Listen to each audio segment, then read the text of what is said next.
All right, I hit the record button. Oh my goodness. Hello, everybody. Welcome to Discs Over Downloads. We're just three guys who spend too much time on the internet here to talk about video games. We have a few things we want to talk about today, from recent gaming news announcements to some personal tidbits about our favorite games. And but first, for those of you who don't know who we are, my name is Shadgun. I am a Guild Wars 2 streamer and RPG enjoyer of all kinds, and a cute little red dragon guy. I am Astral or Astralotl. I stream sometimes as best I can. I'm friends with these guys. Yeah, these two dorks. These two dorks. Yeah, I'm Comrade. I am a person who is on the internet entirely too much. I stream at twitch.tv/FroggyKing. I am changing that relatively soon. Actually, we'll have updated links in the description if you're interested. I'm a variety streamer. I've been doing a lot of Warhammer lately, but I'm a big Warframe fan. That's my little hoodie here is Excalibur Prime. It's my favorite Warframe.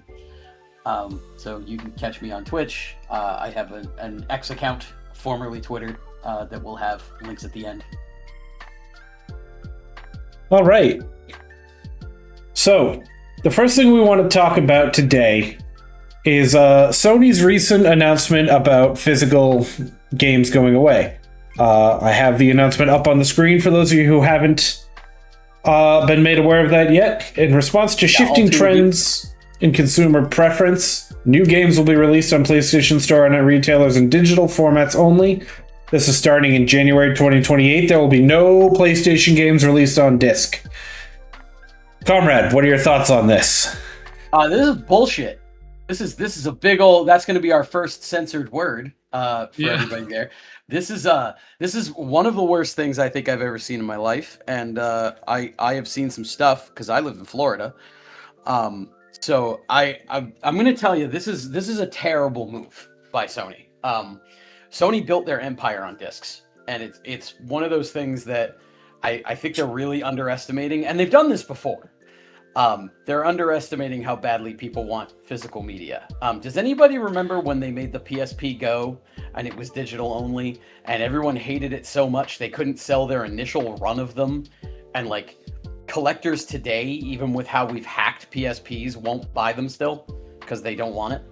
Well, I had a PSP Go, actually, specifically because it had, well, it's because my choices were a 4 gig SD card or the 16 gig internal storage it had. But I also hacked my PSP, so... So to be clear, you had a PSP Go because you were a deprived child? Proving my point?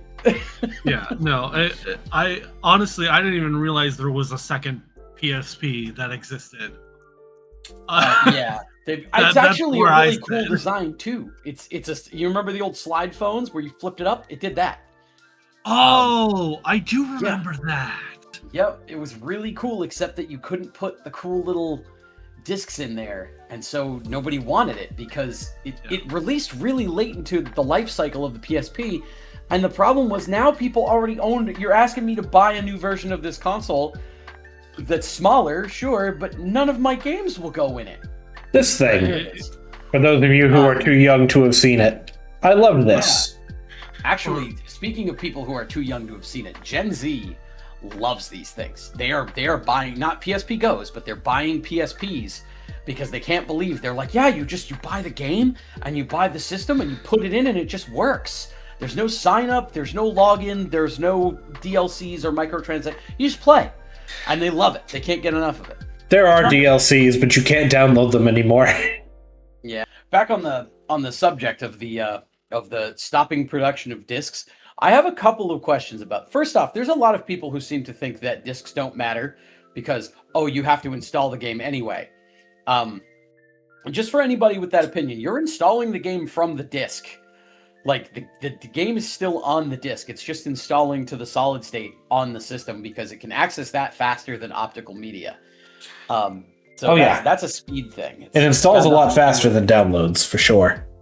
Yeah. And then it will download. Like, there's usually a day one patch for any video game, but it's generally what's on the disc will work. I actually just wanted to mention the Does It Play website. They've been doing great work in cataloging what games work right off of the hard media and what ones don't. Game key cards do not. No game key card will work off the media because you don't have anything on the media. That is a downloaded game with all the disadvantage of physical, where you can misplace it, you could destroy it, and then you don't have your game anymore. But the game is also not on there, so you still need to be able to download the game onto your system, and it's taking up space on your system. But then it still won't play unless you put the physical cartridge in. Game key cards are a mess. But if PlayStation games were doing that, I'd have stopped buying them years ago. I would have just stepped away because I don't want anything to do with that.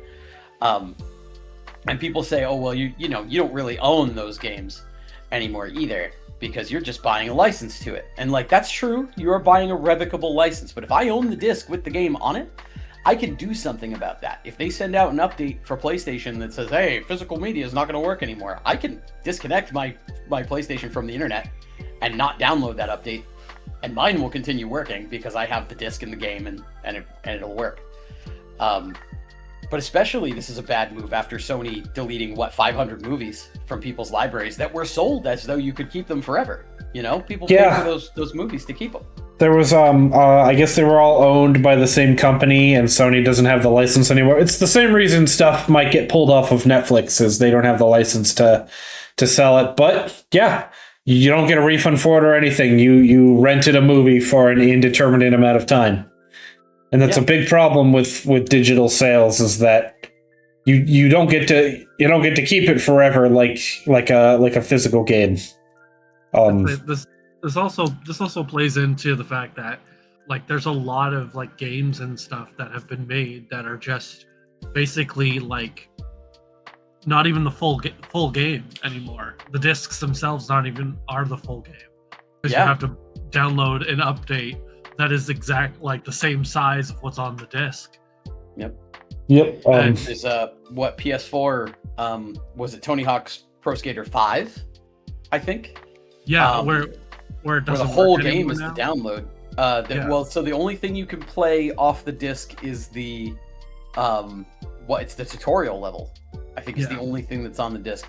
And it's because Activision had the rights to make Tony Hawk games and realized that they had paid for these rights and not made a Tony Hawk game. So like the last time they had paid for the rights, they had not made one since then. So they were like, crap. And they got a team and they basically spent a few months making a really crummy game and released it. And people were super disappointed because they presented it as like, oh, we've been working on this for so long. And the developer actually got shut down. And the game has been delisted from digital storefronts too, as of like 2020. So you can't even buy it anymore.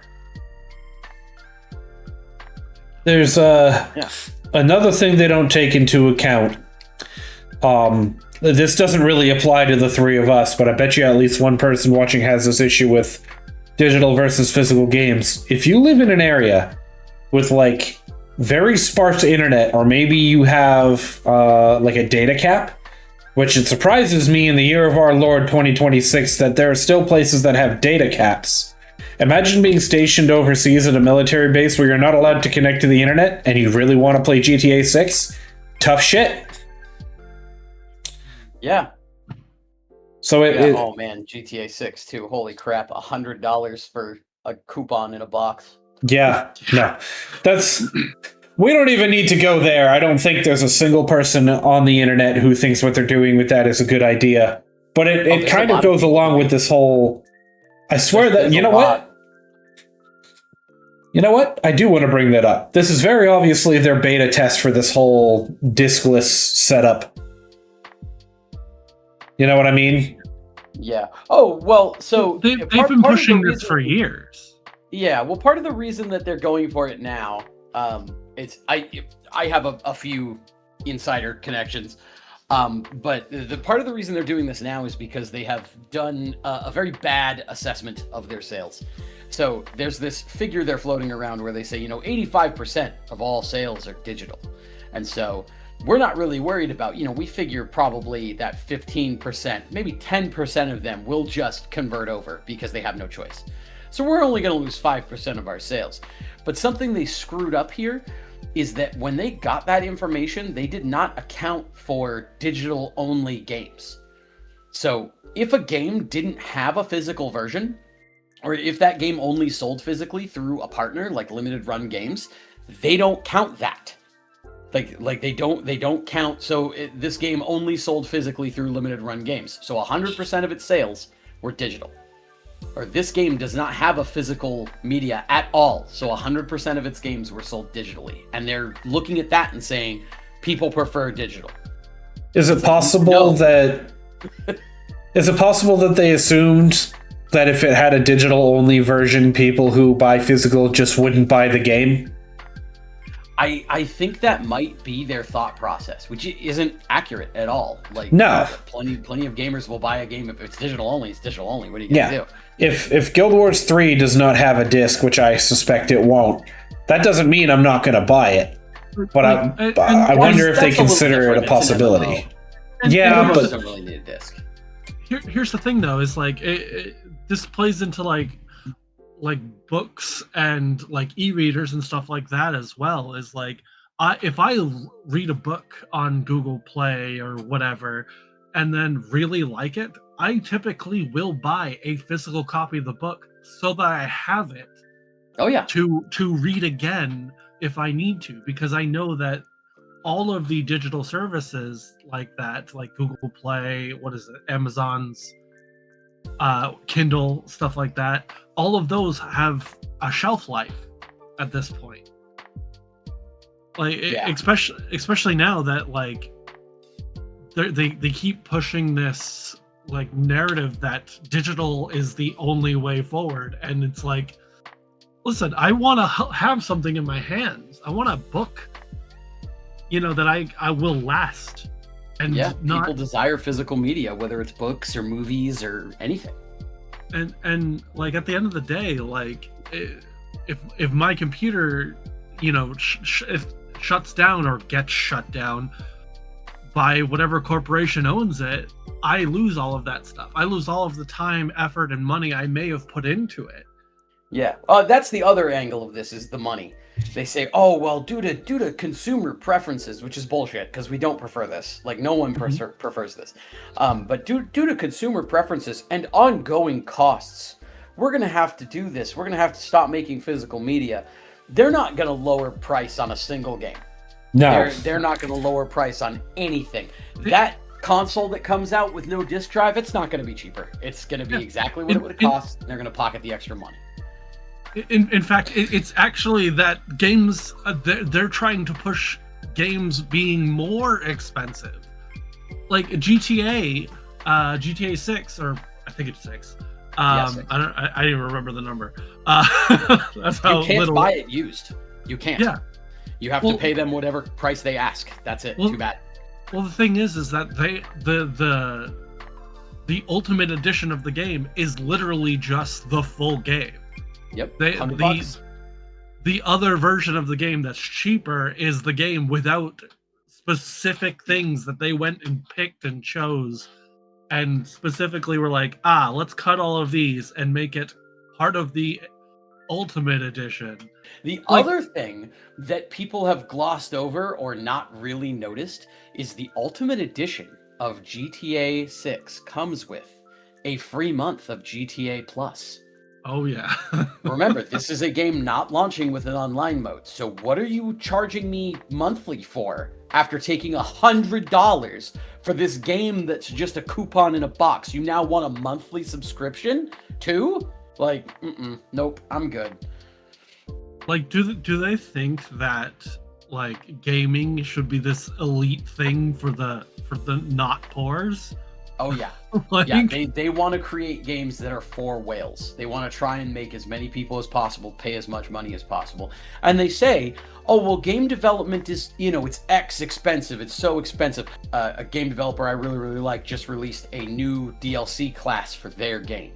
Now, that sounds like less of an undertaking, but this DLC class is a fully remodeled, fully reanimated, completely different character with 4 different voices built into it, right? You pick the voice when you make your character, and then that voice has interactive voice lines with every other class. I'm not talking about stuff where like one of them goes, hey, there's an item here. And the guy goes, oh, I see that. Like they chat with each other. They talk to each other about the Skitari. So they will chat with each other about things in game, which means they had to bring all of those people back in, pay them their fees, make them record new lines, program that into the game to trigger at the right times. Like they had to make that's a very expensive undertaking. That DLC it's $12. It's $12. Yep.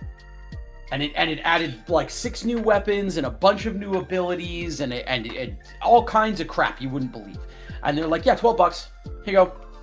And these guys are, we made another Grand Theft Auto game. That's $100 plus a subscription fee. And we're not giving you a disc.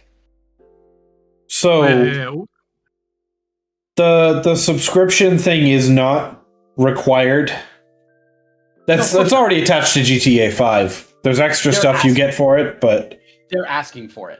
That's what they think you should pay for it. I don't care if it's required. Like the $100 isn't required either. No, you just can for it. If they're locking features behind it, they're asking for it. That's the cost.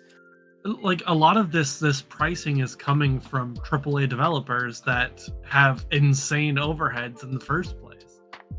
Like, and games like don't need to cost $1 billion to make. You're right. Right. Look at the dozen indie games that have come out in the past year, including 2025 as well. Like we there's so many good games that are just good games and they don't cost $60. They don't cost $100.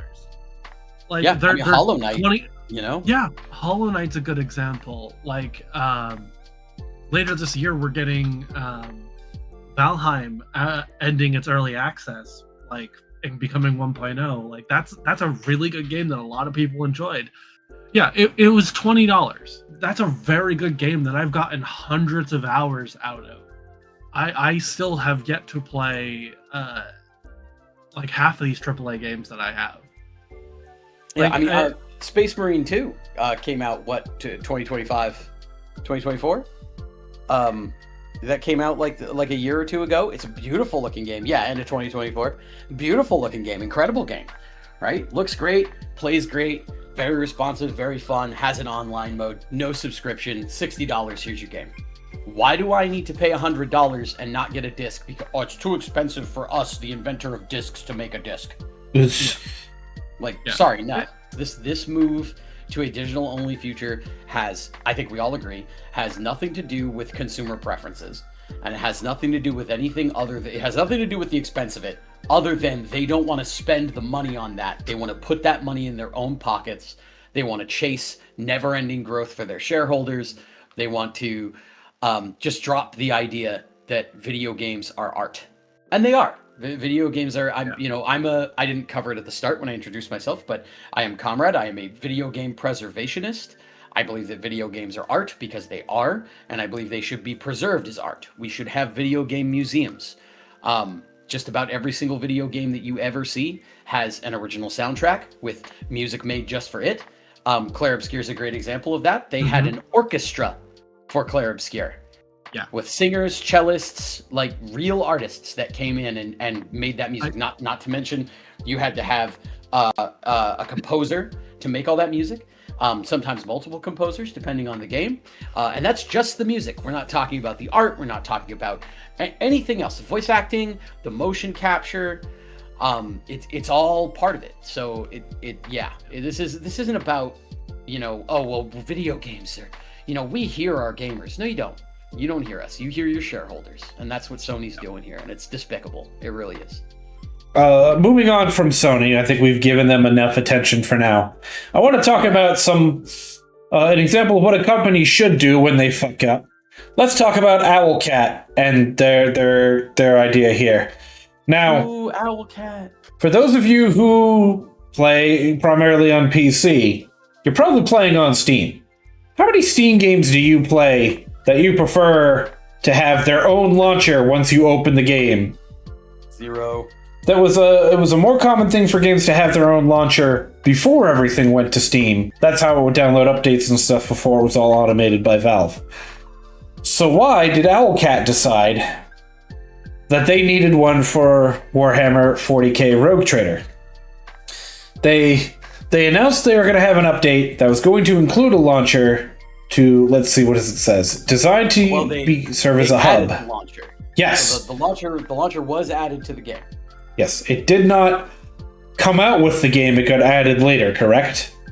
Yes. Yeah, this just happened. The game's been out for a couple years. They use it, as you can see in this image. It was going to be used like a lot of these other ones. It had a hub for all their other games, which, if Steam didn't exist, would be totally fine. Yep. Like, this is all taken care of by the program you bought the game on, so this is all unnecessary.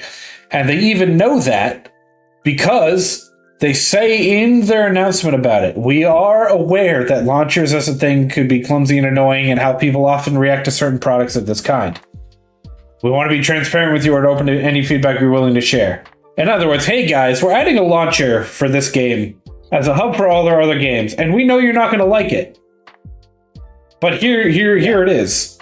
The feedback was, hey, this is pretty dumb. We shouldn't do this. So that you don't understate it, scroll down to the likes at the bottom where you can thumb stuff up and thumb stuff down.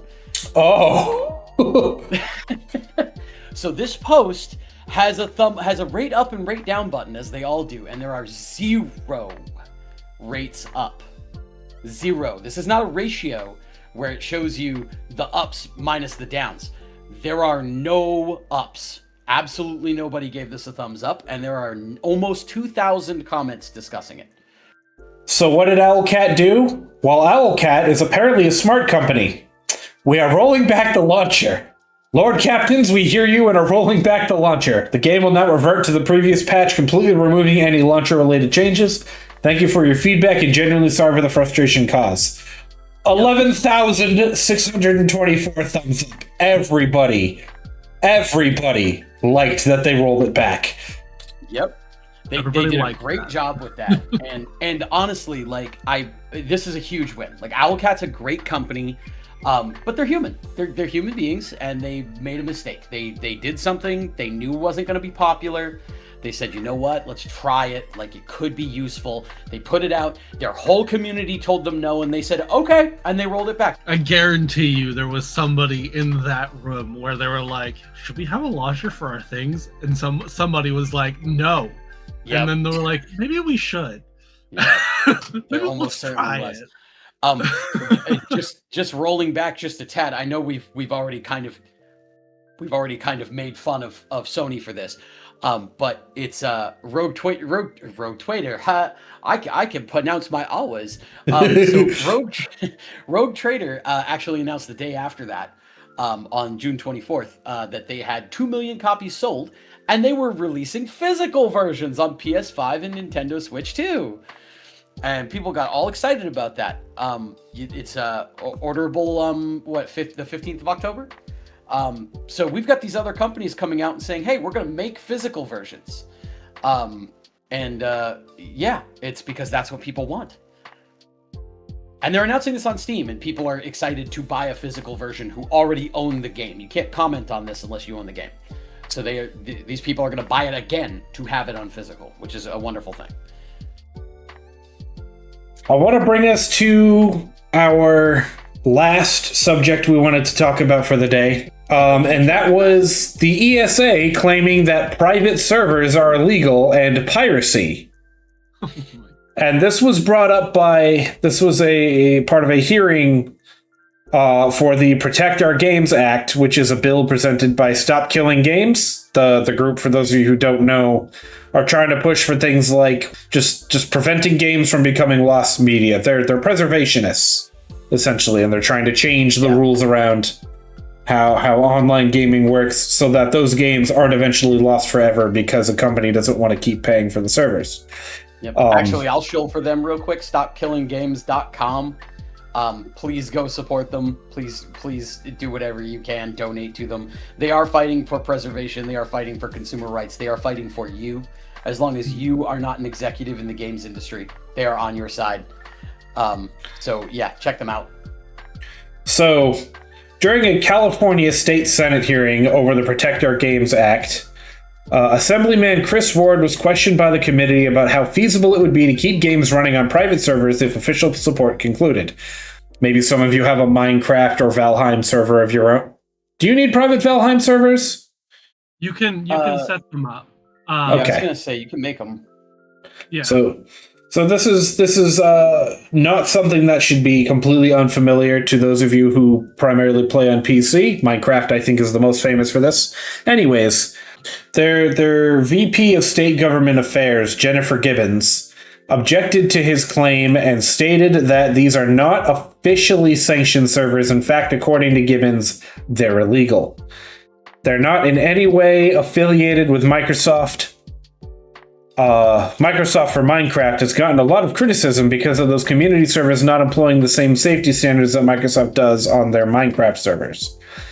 The problem with that is that the ESA is made up of all of the sort of video game corporations, including Microsoft. Right. Gibbons is defending Microsoft in that situation where she's basically saying, like, it's illegal to make these other servers because we have protections on our official servers that are not on those private servers. And so their thought process there is that should be illegal for other people to be able to make servers. But Microsoft didn't make Minecraft, they bought it. And when it was created, that was how you played. You made a private server. And it's one of these, all of this just boils down to one thing. It is not the government's job to protect your kids from the internet. Astral, you have a child who I'm not going to identify in any way. Is that child allowed unfettered access to the internet? Hell fucking no. Why? Because I grew up with this shit. I know what's out there. This is dangerous stuff. And that's the difference, is we have a parent here who understands the product and doesn't let his child use it because it is not safe for that child. Simple. Right. So the reason Jennifer Gibbons is pushing this, it was in response to I forget the guy's name. There was a they were having a legislative hearing. And I forget who was actually speaking to Jennifer, but she was basically saying, in relation to AB 1921, the Protect Our Games Act, they don't want this to go through in California because it's a lot of consumer protections come from California. I'm the first one to sit here and be like, California's a terrible place to live, but like they do some things right. So they don't want a large state like California to put in some sort of, bill like this that says, hey, you have to allow these people to run their own servers. You have to permit, private servers for your games, because then they'll have to do it everywhere. Like, just because it's impossible to regulate separately between all the states. So she was trying to say, well, private servers are technically illegal. You're not allowed to have that without our explicit permission. But Mojang's EULA explicitly says that you can have private servers and that it's allowed. Yep. So it's completely ridiculous. It's actually in here. She's asked if private servers are akin to a black market for video games, and she says yes. The ESA executive went on to state that they even consider these servers as piracy and have lawsuits pending against private servers right now.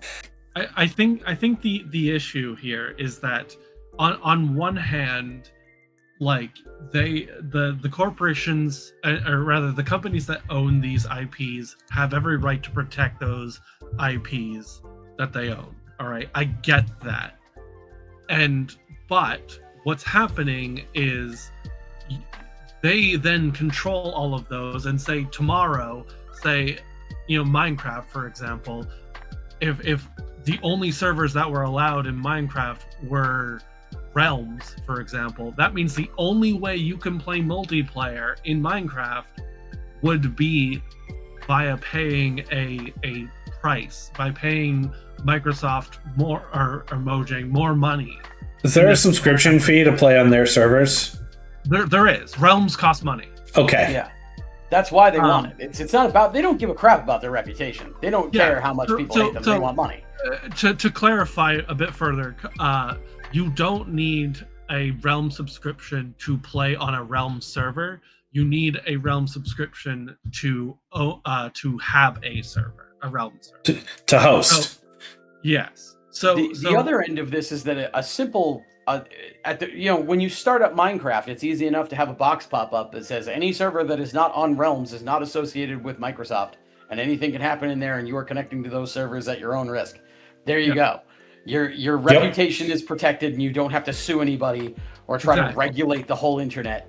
But that's not what they want. They want money. Yeah. Most of these decisions that are coming from corporations is all about them getting more money. And the more you look into these things, at the bottom line of all of this, pun intended, is money. And they masquerade it under the guise of, protect the children, protect the consumer. It's no. A lot of the people on the internet that actually commit to playing like multiplayer games and doing things on the internet understand that shit happens, and there are things on the internet that you wouldn't want your child to see. As a parent, I understand that. The parent's job is to police their child's interaction with the internet. Exactly. And your corporation saying, for the children, or for the consumer, that you don't care about that. You're saying that as a PR stunt to make people feel bad. It's not about making them feel bad, it's making them feel safe, because they're smart enough to know they can't guilt someone into buying something, but if they make it seem like they're doing it. Remember the scene from the Batman movie with Bane's like, it's all for you, the people. They don't want to. They can't guilt you into spending your money. They can encourage you to by trying to make it seem like they're doing you a favor. Yeah. Well, and it's the part of the parents to regulate what the child experiences. Absolutely. When I was a kid at a certain age, my mom said, okay, you're not playing rated M games because those are rated M, and you're 12 and you're not old enough for that, and we're going to keep you on T for teen and below. And I was like, I think I'm mature enough to handle that. And you know what, my mom, she looked right at me and said, well, you're the child, so you don't get to make that decision. Yeah. And that's it. And now, of course, I play whatever games I want because I'm a grown-ass adult. But it drives me up the wall that we have this regulatory agency that labels games appropriateness and says, hey, this is rated M. It even says 17 plus. You should be more than 17. Here's the things that are in it. There's blood, there's sexual references, there's drug use. Here's all the things that are in the game. These parents take their whiny kid out to the store and buy them Grand Theft Auto, and then they have the audacity to walk around going, my 8-year-old was playing this game and it's inappropriate. Yeah, no shit. You bought him Grand Theft Auto. What were you thinking? Yeah. It comes. Don't put that in front of your kid. I think it still comes from the idea, and maybe this fit more in the 80s when this was essentially what they looked at. A lot of people still see video games as kids' toys. From the mom where every console is Nintendo and every game is Mario. You know what I mean? Yeah. They don't really look at it. Your lack of knowledge on a subject doesn't mean we need to re-regulate the entire industry to suit you. Yeah, absolutely. And not for nothing, if you are so disconnected as a parent that the things that your child are interested in is gaming, and the only thing you know about it is Nintendo and Mario, that is more about you. That's a you problem and not an industry problem. Oh yeah. If our point is that parents need to be regulating what their children play, they need to know more about it. That's not a shot at the industry. That's a shot at parents who aren't involved in their kids' lives and then wonder how they end up the way they do. And there's no excuse nowadays. Like you can watch full playthroughs of a video game online with no commentary. You can look up reviews. You can research this stuff. Like, my mom used to go out of her way. She doesn't give a crap about video games. She could not care, but it was something I was interested in. And she knew, as my parent, it was her responsibility to make sure I wasn't consuming media that I shouldn't be consuming. And that's the thing is, at the end of the day, you need to be aware of what's going on with your child and not having the industry dictate, oh well, our place is safe and safe for the children. Well, the children's are just a vehicle for you to get more money from the parents. Like, that's why you're saying that. Like, if I set up a private Minecraft server for my child, I will create a system that will work in that regard. If I go download the server thing for Minecraft and set up a server for them, I know that I'm in control of that, not some corporation who could be pushing even more products onto my child. Or worse, some random guy who made a server and got your child into it. Yeah. You know, but that has to come from the parent. Maintaining your child and keeping your child safe is the requirement of a parent. There was a case recently, I'll briefly talk about it, somewhat recently, that I heard about, where a parent had their child, they were walking around, I want to say it was New York, and their kid ran into the road. And somebody saw the kid and went, oh crap, and swerved and slammed into another vehicle. And there was a car wreck. And the parent is being sued. And she went online and was like, sometimes your kid gets away from you.